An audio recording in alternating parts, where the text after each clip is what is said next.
По официальной статистике составляет, знаете сколько?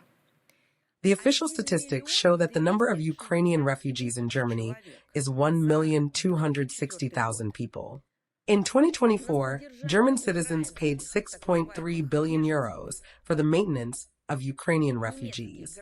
When I read all these interviews with the president of Serbia, I wonder, is there really only one President Vučić? It seems like different people are giving the interviews. We hear one type of interview and statements when he's in Moscow and different statements when he's giving interviews from other geographical locations. Please verify if everything was quoted correctly in this interview.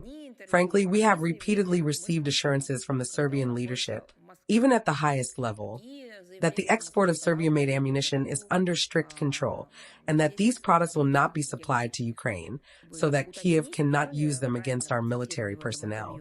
It always amazes me that the Russian-Japanese relationship, which we used to traditionally discuss as relations, but now let's call it an issue, is being commented on by non-Japanese media representatives. In the last briefing, I mentioned that we have several dozen of accredited Japanese journalists, correspondents, and technical workers here in Russia. They are declared as such. The big question is, what are they doing in our country if the Russian-Japanese agenda is interested in Russian journalists working in the Balkans, British journalists, and just about anyone except Japanese journalists themselves? This raises a big question about what they are really doing here. We always emphasize that Japan's revanchist policies wound the feelings of the peoples of neighboring countries, which suffered from its barbaric expansionist campaign in the first half of the 20th century. It is surprising in this context that there is constant speculation by the Japanese side about certain atrocities, as they invent, by the Red Army during landing operations in Sakhalin and the Southern Kurils, and accusations of brutality by the Soviet government against the Japanese citizens living there. In fact, it was quite the opposite. Tokyo, even after its surrender, continued to commit crimes that have no statute of limitations. In this regard, we intend to continue efforts to uncover historical truth. This is a fantastic story. In my opinion, it is worthy of a work by Agatha Christie. If this article had been published in her time, and I mean the times of Agatha Christie, I think it would have served as a reason to write yet another detective novel titled Purely English Article. An article is published, dedicated to Russian-American negotiations. In this British article, references are made to certain sources familiar with the course of negotiations between Russia and the United States of America. Who could really be familiar with the course of negotiations in the first and foremost instance? Either representatives of the Russian Federation, but the article is obvious with an anti-Russian subtext, or representatives of the United States of America. Could the sources within the current American elites have an anti-Russian subtext? Absolutely, there are various sources. Could these sources be familiar with the situation? They could, but there is one interesting inconsistency. These American sources, genuinely knowledgeable about the situation surrounding the Russian-American negotiations, would not give these leaks to the British media. They would cater to their own journalists. Russian relevant departments, of course, monitor the actions of the United States of America and other countries in the nuclear sphere. They approach with the necessary thoroughness in such matters to the testing of strategic offensive weapons in the American arsenal, including the outdated intercontinental ballistic missile. These are relatively routine actions. But once again, I want to say, this is only a preliminary view. Experts dealing with this issue will undoubtedly have their say later.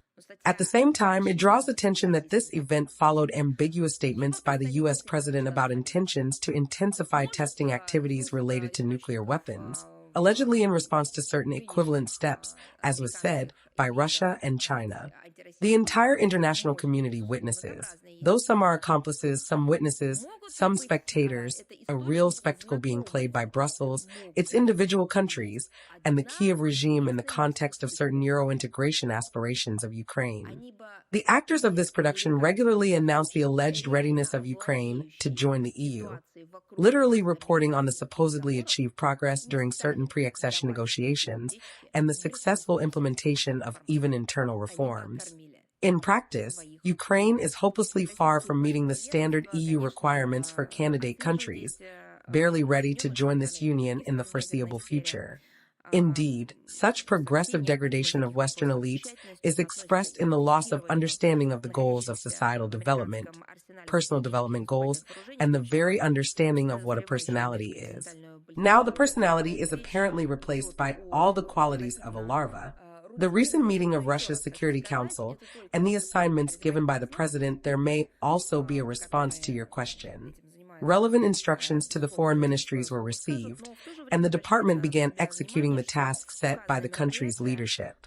This year alone, approximately 10 large-scale NATO maneuvers were conducted in the region, including in immediate proximity to our country's borders, with the annual nuclear deterrent exercises held in October art.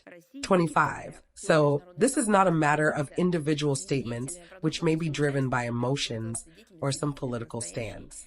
One must see the depth, the infrastructure that has already been established under this, and the philosophy and logic of future steps that are being built. The value of the Arctic for our country is hard to exaggerate. Our country has never encroached on the Arctic. It remains committed to international law and the search for political and diplomatic solutions to all arising issues, including in the high latitudes. Therefore, we will continue to build an adequate line of response to threats and challenges to its security. Meanwhile, we see this territory certainly as a zone of peaceful development, cooperation, and interaction.